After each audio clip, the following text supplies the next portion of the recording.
Okay, so this lesson is on one-to-one and inverse functions. Okay, so let's just remind ourselves what functions are. Okay, so functions, each input only maps to exactly one output. Okay, so for each x, there's only one y. You can't have the same x that gives you two different y values. Okay, so if we look at the mapping here, 5 gives you 1, 7 gives you 0, -3 gives you 4, and 2 gives you 4. You see, these two here, they both give you 4. That's okay. That's still a function. As long as the same x cannot give you two different y. Say 2 can give you 4 and 0, that'll be a problem, right? But two different x give you the same y, that's okay. That's a function. So quick review, right? So you look here, this one here, this one cannot be a function because 1 gives you two different y's. See, 1 gives you 5 and 7, not a function. Another way to tell is from the graph, and we use the vertical line test, right? So here it goes through, it's not touching the graph at any two different points, right? It's only touching it one at a time. So that is a function. Whereas you look at this one, see here, there's touching at two different points. A lot of them, see, it's touching at two different points, up and down here. So that is not a function. Okay. Now we talked to something about called one-to-one. A lot of functions are one-to-one, and some functions are not. So it could be a function and not one-to-one. So the definition of one-to-one function is that each different input maps to a different output. So here it is.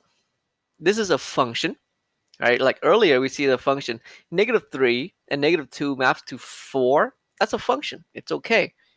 However, it's not one-to-one because two different x's give you the same y, not a function. Okay? I mean, not a one-to-one, sorry. It is a function that is not one-to-one. This one here is a function that is one-to-one because if your x's are different, they map to different y. No two x's give you the same y. That's one-to-one. Okay? The way we test if something is a one-to-one function is we, instead of a vertical line test, we use a horizontal line test.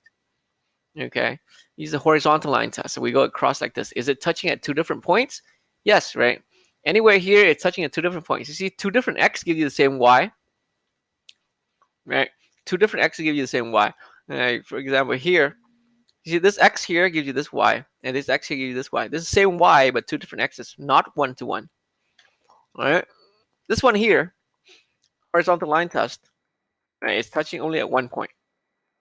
Anywhere touching one point. So it is a one-to-one function. Let's look at examples here. So here you use so for whether it's a function, use the vertical line test. All right, vertical line test, yes, it is a function. Okay, for one-to-one, you use horizontal line test.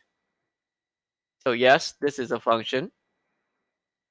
Another one, is this a function? Vertical line test, it passes, right? So yes, it is. Is it one-to-one horizontal line test? Right? No, nope, not one-to-one, right? Because anyway here, you're touching at three different points, right? Three different points. So not one-to-one. This one here, is it a function? Vertical line test. This is not a function. It's touching at 2 points. Not a function. If it's not a function, it can't be one-to-one, right? We don't care anymore. So some more examples here. If they give you an equation, you need to be able to tell. So let's remind ourselves, what are the requirements for it to be function and one-to-one? For a function, remember, x cannot give you two different y's. Any single x cannot give you two different y's. So you put in an x, you can only get one answer. And for it to be one-to-one, you can't have different x's that give you the same y. Okay, so let's check this out. 3x minus 2. If any x I put in, can I get two different answers for y? No, right? If I put in x, I get one y, and that's it. So it is a function. Is it one-to-one? Can I use different x's to get the same y? Now, is there any two different x values that I put in and I get the same answer? That doesn't happen. So it is one-to-one, right? This one here, is it a function? So x cannot give you two different y, right? Same x can't give you two different y. If I put in an x, I get just one answer. So it is a function. Is it one-to-one? So can I have different x's that give me the same y? If that happens, it's not one-to-one, right? So you can't have different x give you the same y. So imagine if I put 2 in for x, I get 16. If I put -2 in for x, I also get 16. You see, so this is not one-to-one. So just think about the even exponents. Like 3 squared is 9. -3 squared is also 9. So two different x's give you the same y. So this is not one-to-one. All right, this one here, is it a function? It's not a function because if I put in like 5 for x, I get 9. Square root of 9 is 3 and -3. I get two different y's. See, x is just 5, but 5 gives you 3 and -3. So the same x gives you different y's, not a function. Now, inverse function, this is a big deal, okay? Make sure you learn this. The definition of an inverse function is that it creates a unique mapping from, if f of x goes from x to y, then the inverse function of f of x. So the inverse of f of x is f to the -1, okay? That goes backwards from y to x. So you basically switch x and y. Just think about switching x and y. The original function goes from x to y. The inverse goes from y to x. That's all it is. Okay. So for example, if f of 5 is 18, then the inverse of that of 18 is 5, right? If you take 5 to 18, the inverse of that takes 18 and gives you 5. If the inverse takes 4 to 2, then your equation takes 2 and gives you 4. Here's an example. Here's my g of x, and they want to find the inverse of g of 5. So the inverse of g of 5, let's just say the inverse of g of 5 is x. That means that g of x equals to 5, because if the inverse takes 5 and give you x, then g takes x and gives you 5. See, because g and the inverse of g are opposites, right? If g takes x gives you 5, then the inverse takes 5 gives you x. It's just backwards. So g of x equals to 5. I have to solve for what x is. Then I plug it in, right? I plug it in here, and I solve for it. I move the 5 over. I factor. I solve for x. X is equal to -5 or 1. You see here, the inverse is not a function because it gives you two different answers here. But luckily, we limit this, right? Otherwise, it was not a function. So we limit this now. X has to be larger than -2. So we can't take this answer, right? X has to be greater than -2. -5 is not. So x is equal to 1. So it is a function, and you get 1. Now, verifying that two functions are inverses. Okay, this is very important. Make sure you pay attention to this. Definitely going to be on your homework.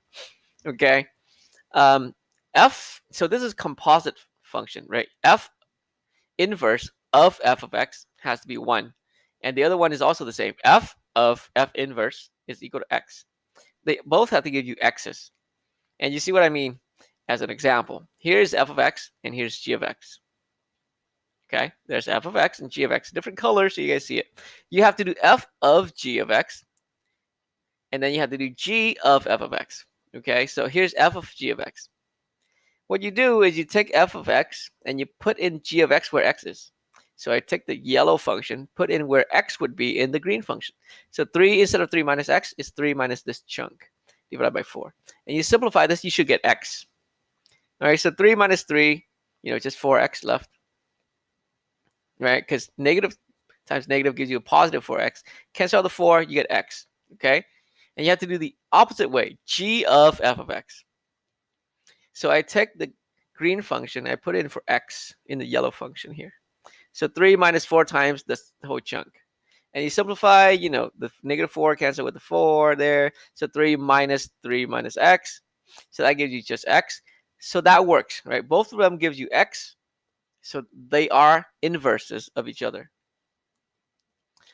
Here you graph the inverse. So imagine this is, remember the function that we just had, f of x. And then we're going to graph its inverse, g of x, later, right? So let's just graph this. We're going to plot some points. Negative 7 for x. I get 2.5. And then we're just going to do all these points here. Okay, you should be doing your own and then check with mine. But I get these points. And I get that line. Okay. Here's the inverse. We verified that these are inverses of each other earlier. So let's do the same thing. And I get these points. And I graph that other line. What do you notice about these points here? You see how the x and the y, they just swap position? They just switch places. Here's negative 5, 2. Here's 2, negative 5. Here is negative 1, 1. Here's 1, negative 1. Here is 3, 0. Here's 0, 3. They just swap position, and the graphs look like this. This is a mirror image along this this line here. This line is y equals x. It's a mirror image. Okay, so any point you take on the red, like here, I get negative 5, 2. There's a point on green that is 2, negative 5. So you see they're a mirror image of each other. So imagine you put a mirror right down this line here, and both sides look the same. Here they give you a graph, and they want you to graph the inverse. So you just swap the x and y coordinates of the points. I have 5, negative 2. Now I'm going to have a point that's 2, negative 5. 1, 3 is going to be 3, 1. 3, 8 is going to be 8, 3. And I graph that. You see, they're mirror image of each other. Now find inverses. Remember, there is a theorem now. This is very important. The domain of f is the range of f inverse.